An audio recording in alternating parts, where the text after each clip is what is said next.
Hello বন্ধুরা, welcome back to time to go. তো আজকে আপনাদেরকে টাইম টু গোতে নিয়ে এসেছি বাঁকুড়ার একটা সুন্দর গ্রামে। গ্রামটির নাম হচ্ছে বদরা এবং এখান থেকে আমরা যাব তাতকানালি। এটা বাঁকুড়া টাউন থেকে মোটামুটি 3 থেকে 4 কিলোমিটার দূরে রয়েছে, কিন্তু এই গ্রামটা আমার খুব প্রিয়। আমি প্রায় এখানে আসি আমাদের বন্ধুর সাথে, আমাদের পরিবারের সাথে। এই গ্রামটা দেখতে খুব সুন্দর, এখানকার লোকজনও খুব ভালো।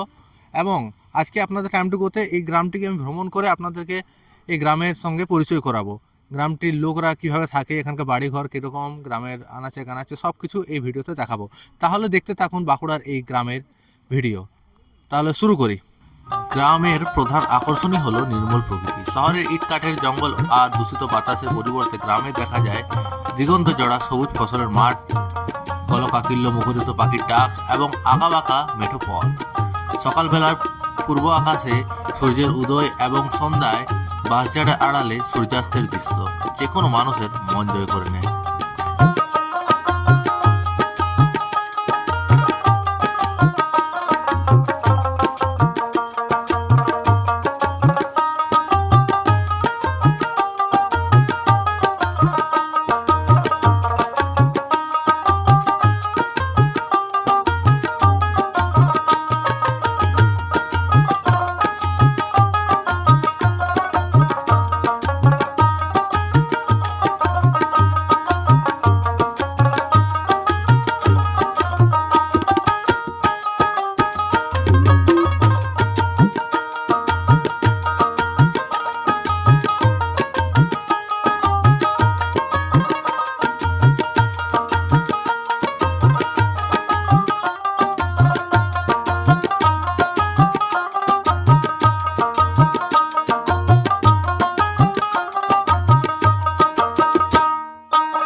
গ্রামের মানুষের মধ্যে যে সামাজিক মেলবন্ধন দেখা যায় তা শহরে বিরল।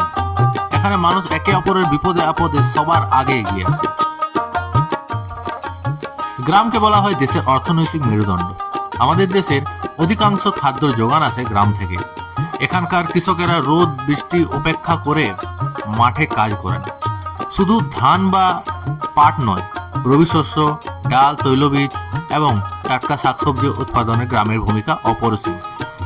বর্তমানে অনেক গ্রামে আধুনিক কৃষি পদ্ধতি ব্যবহার করে ফসল বহুগুণ বাড়ানো সম্ভব হচ্ছে।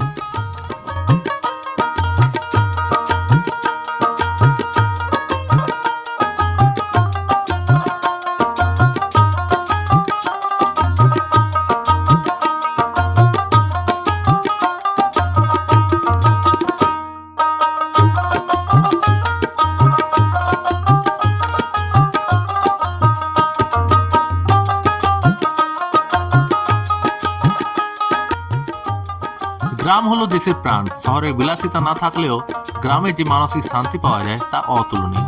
তবে শিক্ষা ও চিকিৎসার সুযোগ আরও উন্নত করলে এবং কর্মসংস্থান সৃষ্টি করলে গ্রামের মানুষের শহরমুখী হওয়া প্রবণতাটা কমবে। গ্রাম বাঁচলে দেশ বাঁচবে, এই সত্যকে সামনে রেখে আমাদেরকে গ্রামের উন্নয়নে আরও যত্নশীল হতে হবে।